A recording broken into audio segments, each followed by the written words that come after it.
자, 시청자 여러분 안녕하십니까? 유튜브 채널 JTB 뉴스가 선보이는 여의도 정치. 오늘은 최강욱 전 의원님과 함께 하겠습니다. 자, 의원님 안녕하세요. 예, 안녕하세요. 예. 반전도 이런 반전 없습니다. 예. 예.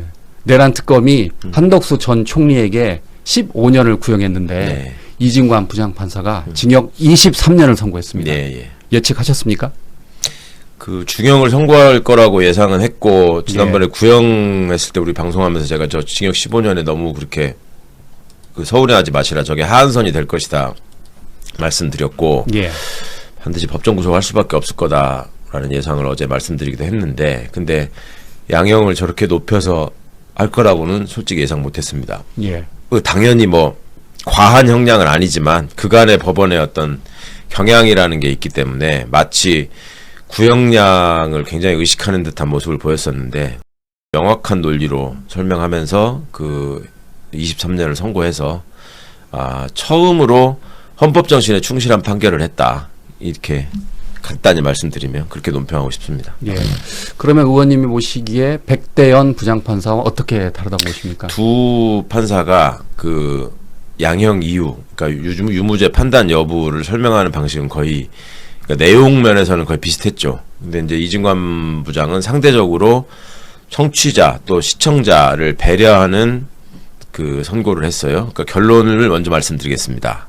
이렇게 얘기를 하고 풀어나가는 설명을 하잖아요. 두 갈씩이 저도 그렇죠. 이해하기 쉽더라고요. 예. 그러니까 이랬다가 저랬다가 하면 이제 듣는 사람들이 조마조마하고 괜한 뭐랄까 신경이 쓰이고 스트레스를 받는 면도 있기 때문에 그런 점까지 고려했다는 게 일단 칭찬해 줄 만한 점이고 그 무엇보다 더 중요한 것은 국민들이 백대연 부장의 선고에 대해서 왜 비판하는지를 지금 법원 구성원들이 이번 이진관 부장의 판결 결과와 비교해서 좀 인식했으면 좋겠습니다. 그러니까 윤석열을 싫어하는 사람들이 또는 한덕수를 미워하는 사람들이 중형이 되니까 환호하는 거다 이런 식으로 그 수준 낮게 받아들이지 말고 주권자인 국민이 헌법 질서를 앞장서서 수호하려고 했는데 그거를 적극적으로 깨부시는데 동참한 사람에 대해서 헌법적 기준에서 볼 때 이건 도저히 용납할 수 없다라는 내용을 이진관 부장이 상세히 설명했거든요. 역사적으로도 그렇고 과거에 그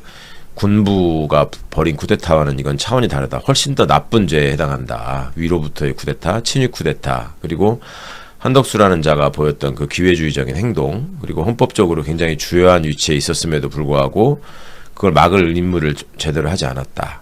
그러니까 많은 분들이 그냥 스쳐 지나서 들으셨겠지만 1970년부터 이 사람이 공무원을 시작해가지고 온갖 고위직을 다 겪은 사람인데 그 사람이 생각하는 헌법적 의무나 헌법적 가치의 수호에 대한 생각이 국민을 배반한 거였다라는 점에서 중형이 마땅하다. 이런 내용으로 논지를 구성해서 저로서는 굉장히 반가웠고 진즉 법원의 판사들이 이런 헌법 수호 의지 그다음에 그 책무 국민들이 헌법에 의해서 주권자인 국민들이 왜 사법부의 헌법과 법률에 따라서 또 양심에 따라 독립해서 재판하라고 했는지를 다시 한번 새겨줬으면 좋겠다 생각했습니다. 예. 그 이진관 부장판사가 마지막에 선고 과정에서 저뿐 아니라 많은 분들이 깜짝 놀라셨을 텐데 방금 말씀하신 것처럼 이진관 부장판사가 그런 이야기를 했어요. 피고인은 1970년부터 50년 동안 공무원을 했고 그리고 또 다수의 훈장과 포상을 받았다. 그때 저 정말 등에서 소름 돋았어요.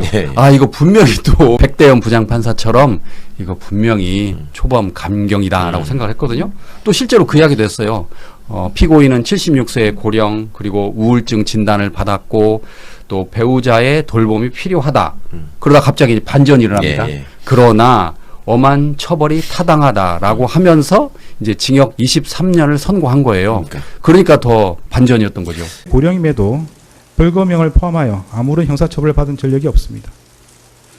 피고인은 최근에 이르러 경도 인지장애와 우울증을 진단받아 그에 따른 치료가 필요하고 피고인의 배우자는 독립적인 고등이 어려워 피고인의 돌봄과 간호가 필요하다는 내용의 관련 자료가 재판부에 제출된 바는 있습니다.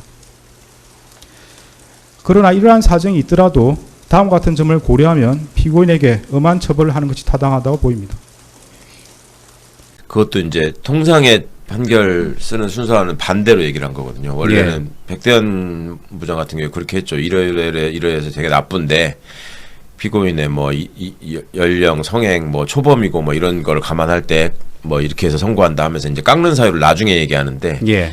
여기는 이제 깎아달라고 얘기한 사유를 먼저 얘기하고 나서 그러나 이러한 점을 볼 때 이 사람은 중형을 면치 못해야 된다 이렇게 이제 얘기를 했단 말이죠. 예. 이게 판사의 그냥 그 기계적인 어떤 그 직장인으로서의 관점이 아니라 국민들이 어떤 것을 원하고 무엇을 바라는가에 대해서 초점을 맞춰가지고 판결을 선고하는 과정에서도 그런 점을 존중했다라고 하는 점을 높이 평가해주고 싶습니다. 그러고 보니까 백대현 부장판사와 달리 앞뒤가 바뀌었네요. 네네. 그러니까 그렇군요. 내용을 놓고 이거를 뭐 유죄로 판단하고 내란 주요의무종사를 인정하고 형량을 어떻게 했다 이런 것들은 당연히 그렇게 했어야 될 일이에요. 당연히.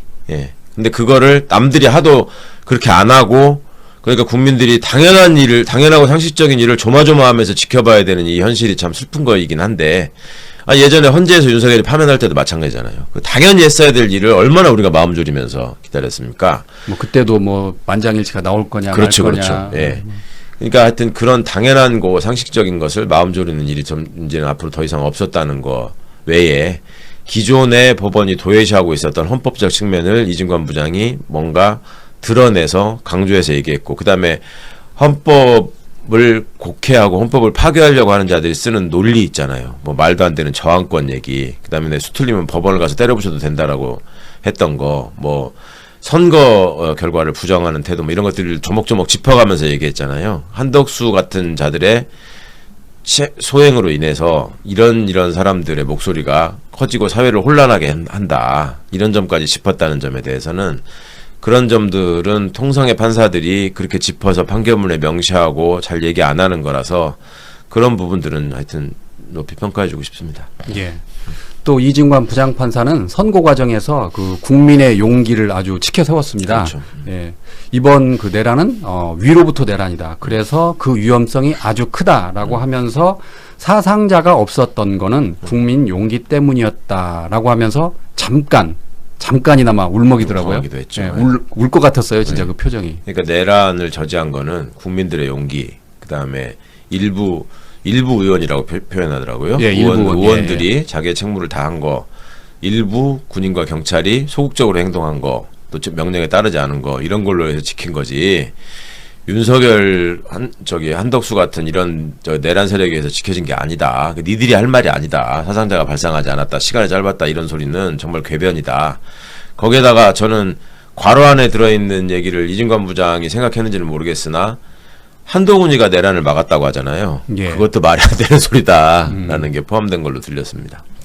기존의 양형 기준이라는 게 있는데 거기에는 이 내란이나 이런 거에 대한 양형 기준이 없다. 그리고 뭐 공범 그러니까 다른 범죄가 이제 포함돼 있으면 거기에 있는 양형 기준을 하한선으로 적용하도록 규정은 있는데 어차피 기준이 없는 지금 상황이기 때문에 거기에 얽매이지 않는다 이 말을 했고 그보다 훨씬 중요한 얘기는 기존의 전두환 노태우 같은 이제 이런 내란 사범에 대한 판례에서 얘기됐던 그 임무나 그 행동의 행태에 따른 그 양형 그러니까 형을 정하는 거는 여기에서 선례로서 참고되지 않는다. 이게 본질이 다르다. 훨씬 더 나쁜 범죄다. 이 부분을 강조한 게 더 좋았습니다. 저는. 네.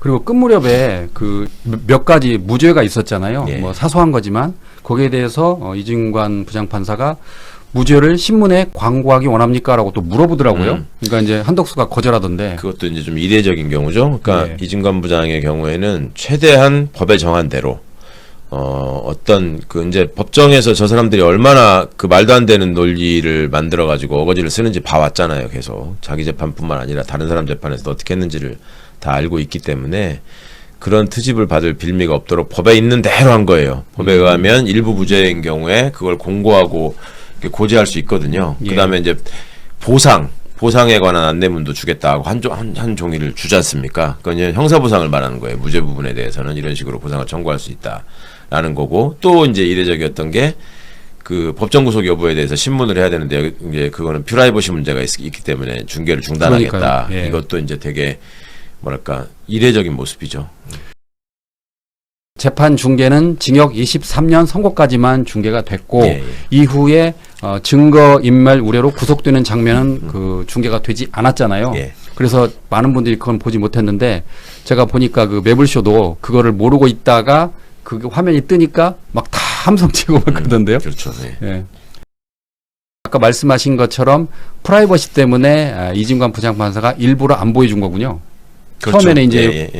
법정 구속 이미 생각을 해뒀을 거 아니에요. 그렇죠. 본인은. 생각을 한 건데 이제 그 신문 절차를 통해서 이 사람한테 구속이 되면 뭐 어떤 문제가 생길 수 있는지, 예를 들면 뭐 건강 상태 같은 것도 뭐 주장하고 그랬잖아요. 와이프도 뭐 아프다느니 뭐 이런 식의 얘기들, 뭐 이런 것들을 한번 이렇게 확인해 보는 거죠. 본인이 주장한 사유가 이런 게 맞냐, 그리고 당신 지금 상태가 어떠냐, 뭐 이런 것들을 물어보는 건데 통상은 잘 안 하는 절차거든요. 예. 근데 그것까지 다 절차적 흠결이 없이, 그러니까 문영배 재판장이 헌재에서 과거에 그런저런 시비가 걸리지 않게 뭐 신경을 쓴 것처럼 좀 벤치마킹을 한 것 같아요. 그러니까 일종의 꼬투리를 잡지 않기 위해서 최선을 그렇죠. 다한 거군요. 그렇죠. 예. 예.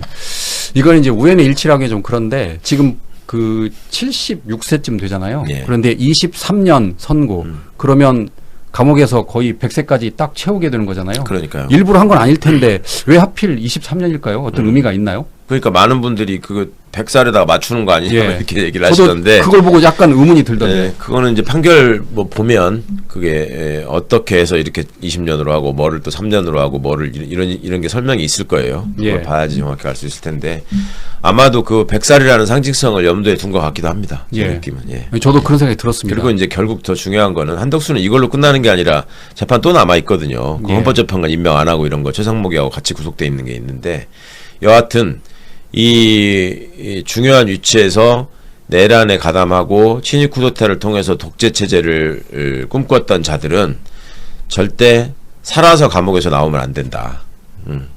죽음으로써만이 나올 수 있다. 이런 얘기들을 명확하게 한 것 같아서 뭐 당연히 그렇게 해야 되는 거죠. 우리 헌법질서하에 용인될 수 없는 행동을 한 자들이고 그거를 우리 사회가 함께 호흡하면서 받아줄 수 없는 것이다라는 의지를 표현한 것 같아요.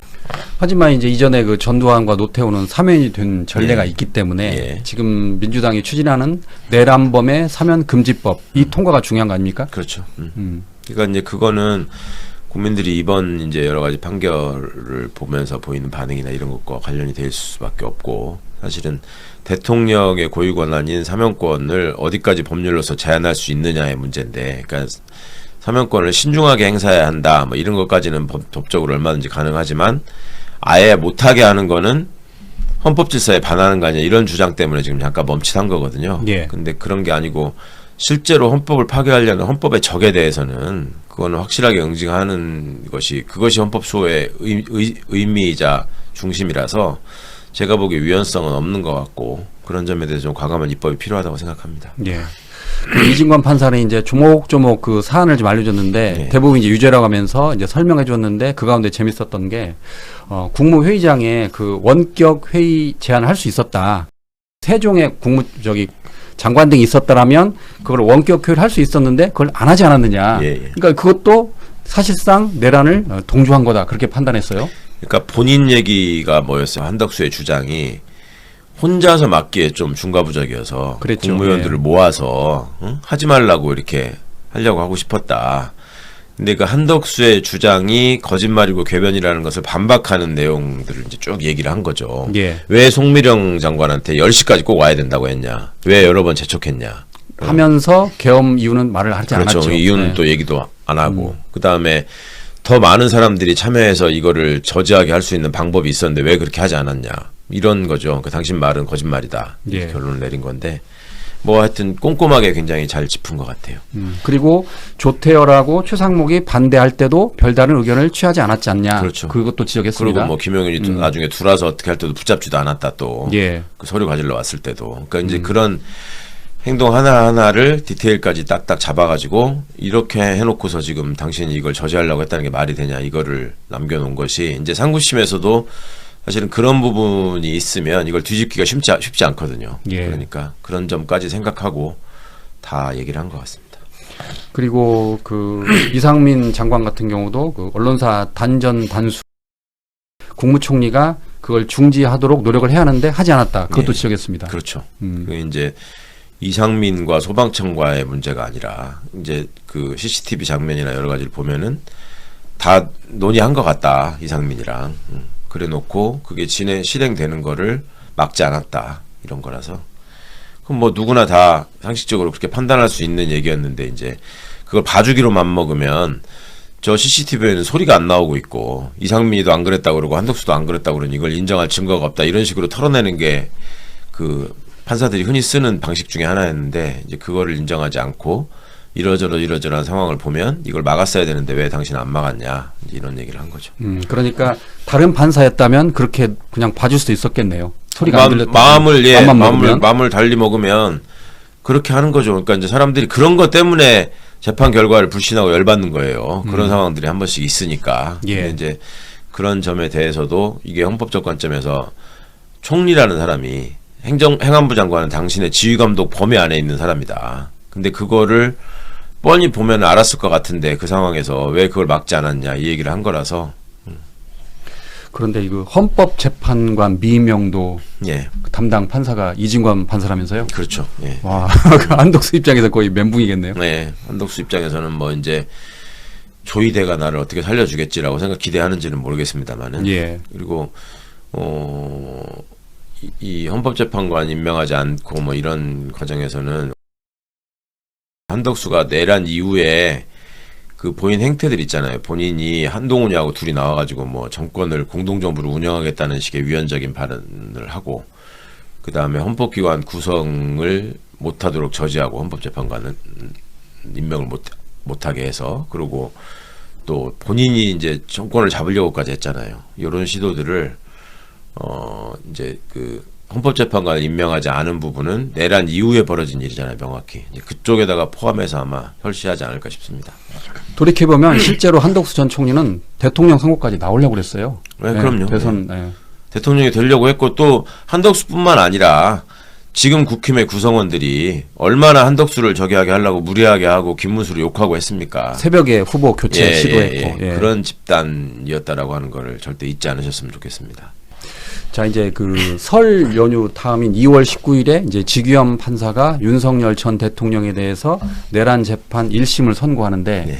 이번 이진관 판사의 그 판결이 큰 영향을 미치겠죠? 그렇죠. 당연히 네. 큰 영향을 미치고 이게 이제 헌법적 관점에서 사건을 바라봐야 된다는 걸 명확히 했기 때문에 근데 저는 처음부터 뭐 지규현 판사의 판결 선고가 뭐 윤석열을 풀어주거나 뭐 이 엉뚱한 저기로 나올 가능성이 거의 없다라고 계속 제가 말씀드려 왔습니다. 예. 처음부터 제가 한번 두고 보십시다. 내기하자고까지 했었는데 여하튼 그것도 그렇고 가장 직접적으로 이제 저기 멘붕에 오는 사람은 이상민이죠. 이상민. 예. 이상민의 행동을 지금 이번 한덕수 사건에서 쭉 설명을 했어요. 예. 그러고 이상민의 이러이러한 행동 때문에 지휘감독자인 한덕수도 유죄다 이렇게 간 거라서 이상민이 지금 다른 재판부거든요. 예. 그러니까 이제 그 이상민 사건도 얼마 뒤에 선고가 예정돼 있는데 거기도 이제 많은 저기가 있겠죠. 그러면 있겠죠. 방금 말씀하신 것처럼 이상민 재판부도 당연히 그 영향을 받겠네요. 그렇죠. 그게 이제 달리 인정하면은 하급식 판결이 서로 부딪히는 결과가 되니까 가급적이면 이게 지금 이제 이번 판결을 가지고 국민들이 아니 왜 저렇게 이상하게 판단했어 이런 얘기가 있다면 모르겠으나 다들 그렇지 저게 맞는 말이지 이렇게 돼 있는 상황에서는 설사 이상민을 봐주고 싶어도 못 봐주는 상황이 생기는 거죠. 이제. 그러겠네요. 자연스럽게. 자, 그 다음은 대통령 신년 기자회견을 알아보도록 하겠습니다. 이재명 대통령이 검찰 개혁에 대해서 언급을 했는데 검찰이 마녀가 된 것 같다라고 아주 직설적으로 비판했습니다. 네. 대통령 본인이 한 20건 정도 기소가 된 것 같더라. 그런데 검찰이 기소할 때마다 너 죽어봐라는 식으로 한다는 거예요. 네. 그런데 본인이 다행히 법원으로부터 무죄를 받아서 정말 어렵게 살아왔다. 그런데 문제는 검찰이 이제 물론 일부이겠습니다만 일부러 사건을 덮는다. 그리고 사건을 덮어서 돈을 벌고 사건을 만들어서 성공을 한다. 없는 사건 만드는 게 검찰의 실력이다라고 비판을 했습니다. 네. 어떻게 보세요? 뭐 그간의 경험에서 비롯된 또 그동안에도 여러 차례 얘기하셨던 말씀이고 예. 또 국정의 최고 책임자로서 이런 식의 국가기관이 이런 식의 행태를 보이는 건 절대 용납하지 않겠다. 대통령이 그 국무회의나 아니면 공개적인 업무보고 자리에서 많이들 말씀하시는 게 국가가 군인에게 아니 국민에게 왜 이렇게 잔인하냐, 국가가 국민에게 왜 이런 식으로 나오는 거냐 이런 말씀 하잖아요. 그런 차원에서 말씀을 한 거죠. 예. 대통령은 또 그 하루 전인 국무회의 때 검찰을 또 비판했는데 이거는 이제 그 중국 순방 그 기자회견 때도 한 내용인데 두 번 이야기한 거예요. 결과적으로 무슨 내용이냐면 무죄를 선고하면 예. 그거를 무리하게 기소한 검찰을 비판하는 게 당연한 논리적 순서인데 맞습니다. 예. 특정 정파의 특정 사건에 대해서는 검찰을 비판하는 언론이 있더라. 예. 이게 말이 되냐 이런 말 하신 거 말씀이죠. 그렇죠. 예. 그러니까 이제 일부 지상파와 일부 뭐 종편을 언급하시면서 예. 그러니까 이재명 대통령은 최종 판결은 법원이 하니까 법원 판결에 따라 되는데 네. 왜 이재명과 민주당이 들어가면 그 항소 포기 관련해서 검찰이 옳다고 판단을 하느냐. 예. 이건 문제가 있지 않느냐라면서 방송통신위원장한테 또 뭐라고 했어요. 네. 이거 어떻게 못하느냐. 어떻게 보세요, 그는? 그러니까 그것도 뭐 한두 번 벌어진 일이 아니잖아요. 예. 그리고 이제 그런 말씀도 했어요. 그 공영방송이나 종편들은 상대적으로 특혜를 받고 있다. 맞습니다. 예. 예. 그거 너무너무 잘 아시잖아요. 전파. 그러니까, 네. 그러니까 그런 점을 국가로부터 그런 특혜를 받으면 훨씬 더 공정한 보도를 해야 되는데 어떻게 이렇게 본질적으로 편파적인 태도를 취하느냐 하는 점을 이것도 역시 이제 헌법적 관점에서 언론의 기능이나 제대로 된 역할이나 이런 것들을 좀 박미통위가 바라봐야 된다 이런 지적과 주문을 하신 거라고 보였습니다. 대통령이 그 이야기 하시더라고요. 그 신문은 특별히 뭐 만드는 거는 개인 자유니까 어쩔 수 예. 없지만 방송사는 전파라는 공공의 자산을 가지고 있기 때문에 그렇죠. 이미 특혜를 받고 시작하잖아요. 예. 그러니까 누구보다 공정해야 되는 거 아니냐. 예. 그런데 왜 일부 종편은 그러냐라고 하면서 아주 그냥 크게 호통을 하시던데. 예, 예.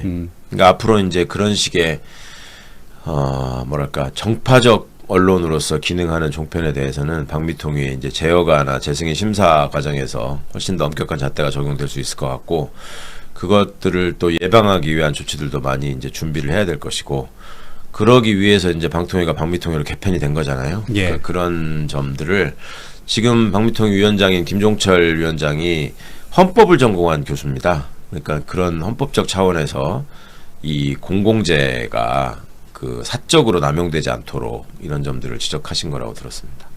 대통령 기자회견 때는 그 검찰의 보안 수사권도 나왔는데 약간 좀 논란이 있을 것 같습니다. 네. 대통령이 뭐라고 말씀하셨냐면 보안 수사를 안 하는 게 맞다. 그런데 예외적으로 필요한 경우도 있다. 이렇게 언급하셨어요. 그러면서 가령 공소시효가 이틀밖에 안 남았는데 보안 수사권이 전면 금지되면은 경찰에 이걸 보내고 가는데 이틀이 걸려서 끝나버린다. 예. 이런 경우는 예외적으로 보안 수사권을 필요한 게 아니냐라는 식으로 예를 드셨는데 이건 또 어떻게 해석을 해야 됩니까? 글쎄 그 말씀 때문에 많은 분들이 놀라시고 저한테 이제 물어보시던데 두 가지 측면이 있을 수 있다고 봅니다.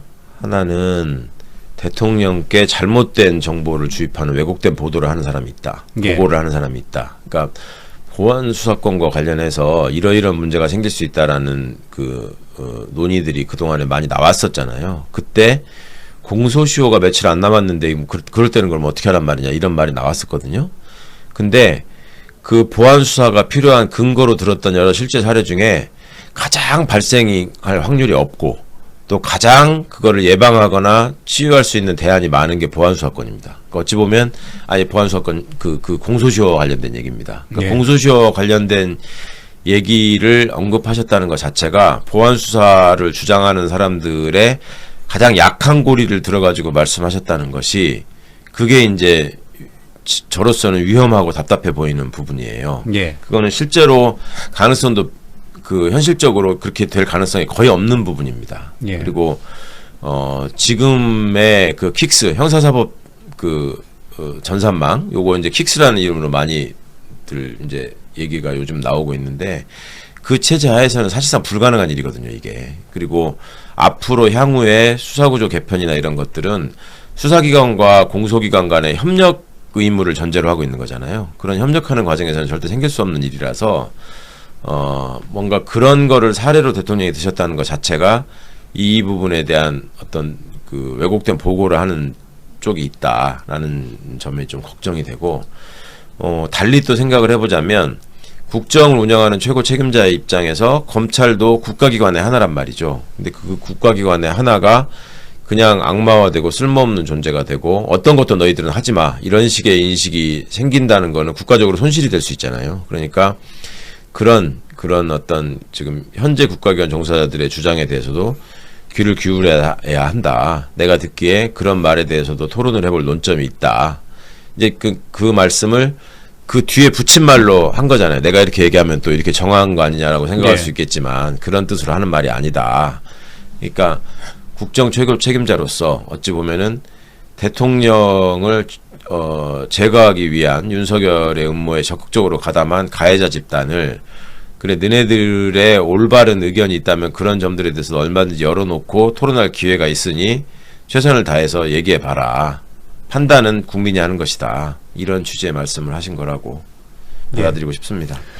저도 그 기자회견을 보면서 느낀 건데 대통령께서 고충이 참 많으시다라고 했어요. 그러니까 실제로 대통령이 어떻게 언급했냐면 이거 관련해서 대통령이 보안수사권을 줄 거라고 미리 단정하지 마라. 예. 그리고 내가 이 말을 했다고 분명히 갑론을박이 있을 것이다. 그러면서 이재명을 못 믿겠다고 말을 할 수 있는데 이거 아니다. 아직 시간이 있기 때문에 좀 더 시간을 갖고 지켜보자. 좀 더 당에서 수기를 하고 정부는 그 의견을 수렴하는 게 낫다라고 했거든요. 사실은 그러니까 그런 점에서 보자면 아까 제가 이제 가장 약한 고리를 말씀하셨다라고 했는데 거기에 그런 측면이 있는 거죠. 그러니까 대통령이 언급하신 것 자체도 현실적으로는 발생할 가능성이 없기 때문에 보안수사권을 주면 안 된다. 이렇게 연결될 수 있는 논리가 가능하잖아요. 예. 그리고 실제로 그렇습니다. 실제로 그거는 어찌 보면 보안수사권을 주장하는 논거 중에 가장 약한 거라서 만약에 근데 만에 하나라도 그런 논거로 이거를 보안수사권 인정하고 받아주게 되면 이거는 걷잡을 수 없는 위험성이 있습니다. 예. 그렇게 따지면 그거보다도 더 그럴싸하게 들리는 말이 구속기간이 공소청으로 넘어오면 열흘밖에 안 주어지는데 그 열흘 안에 새로운 걸 발견하면 그럼 어쩌란 말이냐 이런 식의 얘기를 또 한단 말이죠. 그러면 공소시효보다는 구속기간 만료가 임박했다 이것이 훨씬 더 현실적인 문제라고 받아들일 수 있어요. 근데 그럴 경우 또 혹은 뭐 보안수사 요구를 남발하면서 핑퐁을 계속 하는 경우가 있다고 그러잖아요. 지금도. 그럼 그럴 때도 그냥 그러면 공소기관이 보안수사 해가지고 해결해야 된다. 이런 식의 얘기로 이어질 가능성. 뭐 이런 우려들이 있어요. 그리고 뭐 경찰이 지금 불법적인 수사를 했다거나 아니면 경찰이 받은 진술에 신빙성이 없어 보인다거나. 그러니까 뭐 저기 최아무개라는 사람을 조사해서 자백한 걸로 해가지고 경찰이 보내왔는데 내가 보니까 이 사람이 이런 자백을 했을 리가 없다. 그러면 내가 불러다가 진짜로 자백한 거지 확인해봐야 되는 거야. 이런 식의 얘기예요. 그러면 이런 얘기는 아까 뭐 공소시효가 임박했네 이런 것보다 훨씬 더 가능성이 있어 보이게 들리잖아요. 예. 그러니까 이런 식으로 이제 시민들을 호도하고 현혹하면서 그런 것들을 막 집어넣으려고 할 겁니다. 그러면은 도루묵이 되는 거거든요. 그러니까 그런 식의 물꼬를 트는 사례로 돼서는 절대로 안 되고. 그래서 제가 지난번에 그 총리가 보안수사권 폐지 원칙이라는 걸 한 번도 다시 달리 생각해 본 적이 없다라고 말씀했을 때 제가 예외 없는 원칙은 없다라는 말을 하지 않기를 바란다라고 얘기했는데 예. 어쨌거나 예외가 있을 수 있다라는 얘기를 지금 총리도 말씀하고 대통령도 말씀하신 상황이에요. 그러면 그 예외라는 게 어째서 불가능한가? 왜 이거를 제도적으로 다 정비할 수 있고 왜 굳이 공소기관인 검찰의 손을 빌리지 않아도 해결할 수 있는 것인가 하는 점들을 토론하는 과정에서 충분히 당이 들을 수 있고 확보할 수 있고 참작할 수 있을 것입니다. 네. 예. 자, 다음은 그 대통령이 그 언급한 신천지 그리고 통일교 특검에 대해 알아보도록 하겠습니다. 이건 역시 기자회견에 나온 내용인데 대통령이 그 신천지와 통일교의 그 정교 유착에 대해서 비판을 한 뒤에 최근에는 개신교 일부에서 문제가 있더라라고 하면서 최근 서울의 한 교회에서 이제 그 연극을 했는데 이재명 대통령의 얼굴 가면을 씌우고 이제 폭행을 했나 봐요. 문매를 하고 이제 사과를 했다는데 이게 말이 되느냐 라면서 실제로 대통령이 심지어는 설교 시간에 이재명 죽여라라고 하더라. 이거 정말 심각하다라고 지적했습니다. 어떻게 보십니까? 네. 그러니까 지금 일부 종교 집단이 노골적으로 정치적 의사 표명을 하면서 정치권에 영향을 미치려고 하지요. 실제로 영향을 받고 있는 정치 집단이 존재하지요. 그리고 민주당도 거기로부터 자유로울 수 없는 게 그런 거 있잖아요. 우리가 차별금지법을 왜 지금도 제정하지 못하고 있느냐. 그 개신교 일각의 반대가 극심하다는 이유로 선거에 영향을 받는다는 이유로 계속 주저주저 하거든요. 망설이고 있단 말이에요.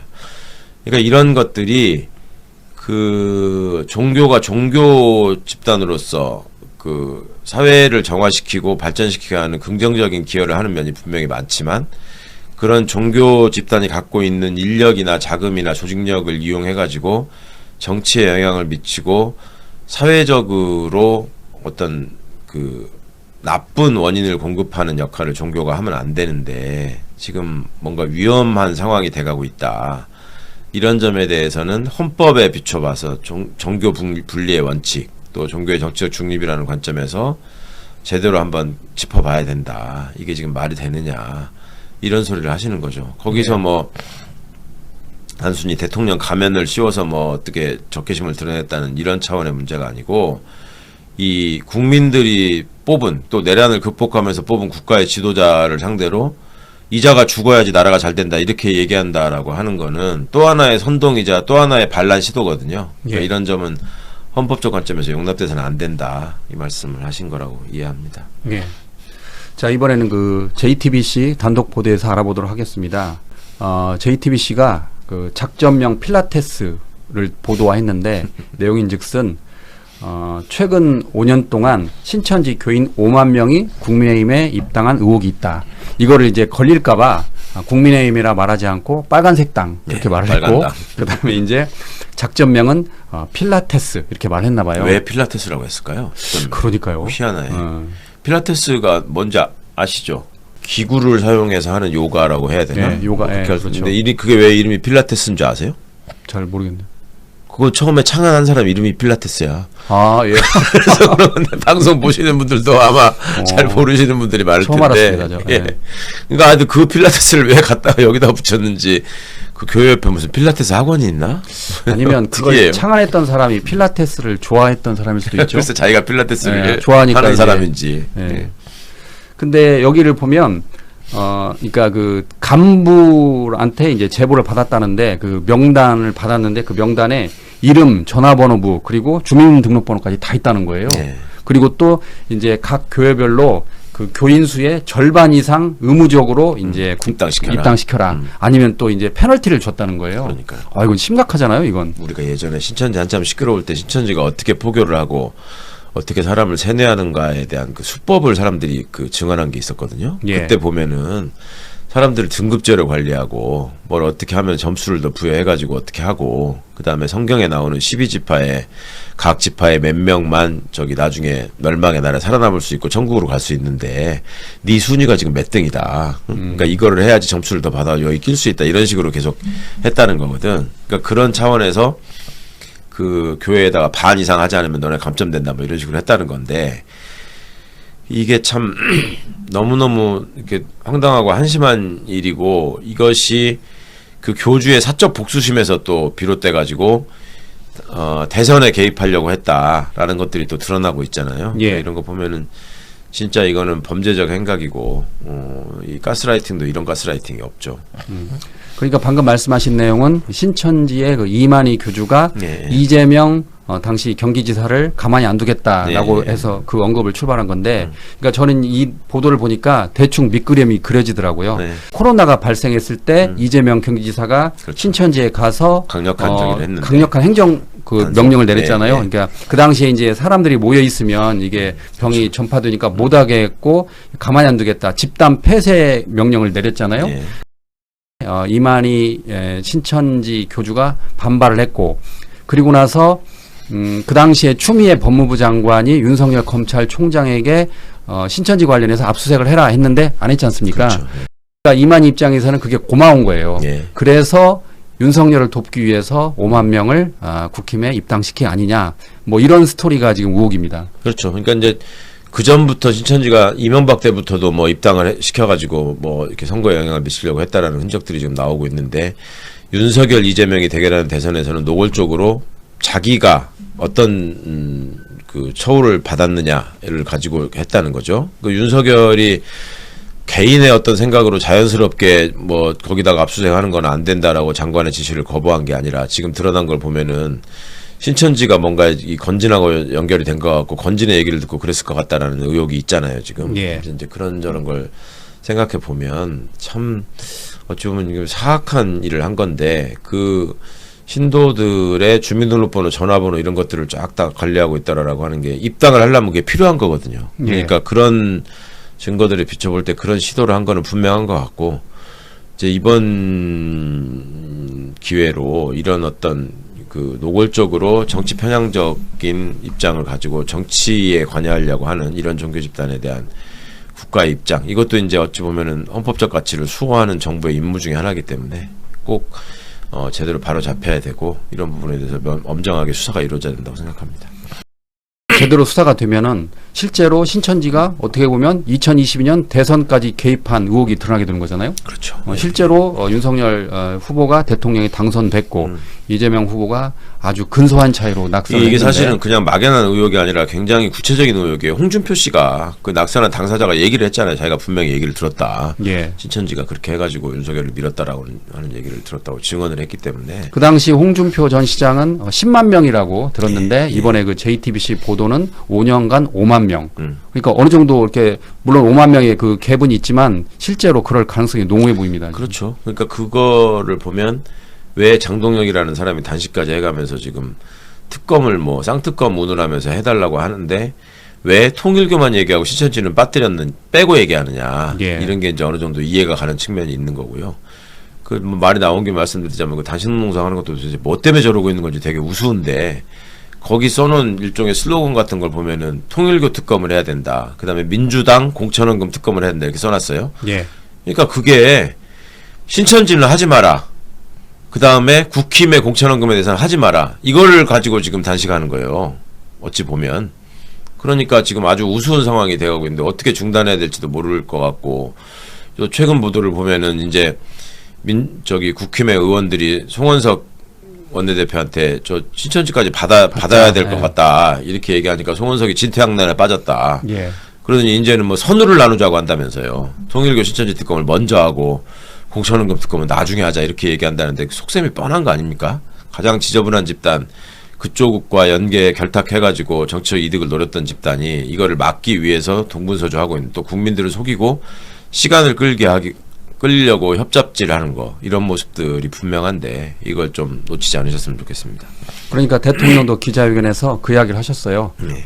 지금 통일교 신천지 특검은 양당 합의 특히 이제 국민의힘 반대로 잘 안 된다. 이거 언제 될지 모른다. 근데 걱정하지 마라. 지금 합동수사본부에서 수사는 제대로 간다. 그 이야기를 하시더라고요. 예. 그럼요. 합동수사본부가 뭐 그걸 도외시하고 할 수는 없는 상황이고 당연히 그거 할 것이고 그 자료를 이제 특검이 인계받아서 엄하게 이제 처벌하는 일이 남은 거죠. 네. 추가로 그 홍준표 전 시장이 폭로한 내용인데 공천원금 폭로를 했습니다. 네. 국회의원 15억 그리고 구청장 10억 이거를 실제로 폭로했는데 내용인즉슨 2004년 17대 총선 당시 대구 경북 지역 중진 의원이 재공천 대가로 15억을 제의했다. 네. 그런데 이제 당시 홍준표 전 그 대표였죠. 해당 의원을 컷오프 시켰다 그러고 2006년 지방선거 때는 동대문 구청장 공천 대가로 10억을 제시했다. 정말 어마어마한 액수입니다. 그렇죠. 그러면 저 홍준표 씨의 얘기가 그냥 한 얘기가 아니라 특히 이제 본인이 그렇게 얘기했잖아요. 어떤 일당 독주가 가능한 지역에서는 이런 일이 생길 수 있다. 그리고 영남뿐만 아니라 호남 지방에서도 그런저런 사유로 인해서 계속 이렇게 퍼져나가는 얘기들이 있었고 실제로 지방자치단체장들 같은 경우에는 뭐 승진과 관련해서 뭐 돈 받아 먹었다가 줄줄이 구속되는 경우도 많고 근데 공천원금의 경우에는 상대적으로 좀 덜 알려지긴 했죠. 그러니까 이제 그런 점들이 정치권에서 많이 그래도 좀 불식되고 사라져가는 중이라고는 하지만 완전히 뿌리가 뽑히지 않았기 때문에 예. 그런 일단에 대해서 지금 특검을 통해서 확인하고 수사하자 하는 거라서 수사하면 되는 거죠 뭐. 예. 발뺌하지 말고. 혹시 의원님한테는 제의 안 들었습니까? 그게 제가 지역구원이 아니라서 나한테는 돈 얘기를 안 하는 것 같아. 대표이시잖아요, 그래도. 계속 좀 짜증나. 대표도 뭐 작은 당 대표니까 그랬던 것 같은데 진짜 요새 보면은 너무 규모도 어마어마하고 예. 와 이렇게까지 하는 사람들이 있었구나. 예. 근데 지금 한 명한테 15억이라는 거잖아요. 예, 그렇죠. 그러면 도대체 얼마가 제의가 들어온다는 거예요? 그럼 뭐 100억대가 들어온다는 거잖아요. 공정 가격이 있다는 식으로 홍준표 씨가 얘기했잖아요. 뭐 예. 도의원은 1억, 네, 뭐 도의원 기초의원 1억. 5천만 원, 뭐 예. 이런 식으로 옛날에 정가가 있었다. 몇십 년 전에. 그럼 지금 어떻겠냐 뭐 이런 식의 얘기인데 제가 보기에 그 국힘 쪽에서는 그런 일들이 만연해 왔고 자기들도 다 알면서 당연히 그래야 되는 걸로 알았던 흔적이 있어요. 저도 실제로 그런 얘기를 들은 적이 있고. 그러니까 거기는 선거가 벌어지고 뭐 거기에 참여해서 향후에 뭐를 위해서 이렇게 하는 사람한테는 무조건 처음에 요구하는 게 돈이에요. 그러니까 이제 제 그 정치의 뜻을 뒀던 제 대학 동기들이나 이런 지인들도 자기가 TK 출신이라서 국힘 쪽을 통해서 어떻게 해보려고 문을 두드렸다가 거기 뭐 국힘이 지향하는 가치, 대통령 후보가 원하고자 하는 나라의 모습 뭐 이런 것들에 대해서 좀 얘기해주면 나도 좀 공약 만드는데도 기여하고 함께 저기를 하고 싶다라고 이 얘기를 하니까 굉장히 황당한 표정으로 쳐다보더니 아니 그런 쓰잘데없는 소리 하지 말고 얼마 낼 건지부터 얘기하라라고 했다는 그것 때문에 이 사실 어찌 보면 정치의 꿈을 접은 친구도 있는데 예. 그러니까 당신 말고도 보따리 싸가지고 와서 주겠다는 사람 줄 서 있는데 줄 서 무슨 있다. 쓰잘데없이 뭐 대통령 후보가 무슨 생각을 하든 네가 뭔 상관이냐 이런 식으로 얘기하는 사람이 있었다는 거거든요. 그러니까 그런 수준의 집단이기 때문에 여기가 지금 말로만 특검 어쩌고 하면서 왜 민주당 공천한 것만 얘기하고 진해당은 얘기 안 하는지 이런 게 다 드러나고 그러니까 그 반증으로 이제 보이고 있는 거죠. 그리고 예. 왜 송원석 원내대표는 저렇게 허둥지둥할까 이런 점들도 꼭 함께 고려해 보시길 바랍니다. 예. 그렇다고 해서 뭐 민주당이 그런 일이 전혀 없을 것이다라고는 얘기하지 않겠습니다. 그렇지만 심각성은 국힘 쪽에 훨씬 크지 민주당은 그렇게 할 수 있는 구조가 이미 아닙니다. 그걸 이제 벗어난 지가 오래된 정당인데 그 중에 이상한 짓을 하려다가 바로바로 탈이 나잖아요. 예. 그러니까 그런 점들을 보시더라도 저는 뭐 큰 걱정은 하지 않습니다. 국힘이 긴장해야 될 일이다. 그 마지막으로 가벼운 질문 하나 드리겠습니다. 지난 방송에서 그 JTB 공로상 받으셨잖아요. 예.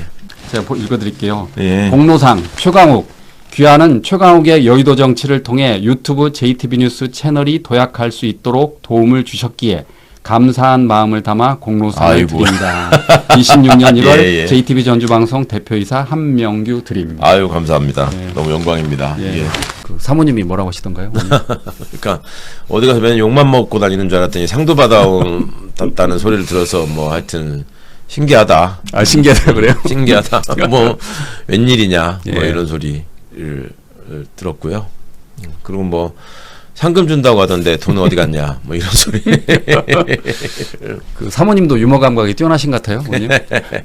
그 당시 방송에 그 댓글이 어마어마했습니다. 예. 그리고 평소 방송보다 구독자가 10배가 늘었어요. 그 해당 예. 파일로만. 예. 그래서 저희가 다시 한번 최강훈님께 감사드립니다. 제가 JTB에 상금으로 한 15억 정도 받아가지고 쭉 나눠드리겠습니다. 구독자분들한테. 15억이요? 그러면 누군가 구청장도 15억인데. 공천원금을 줄 텐데. 기대해 보겠습니다.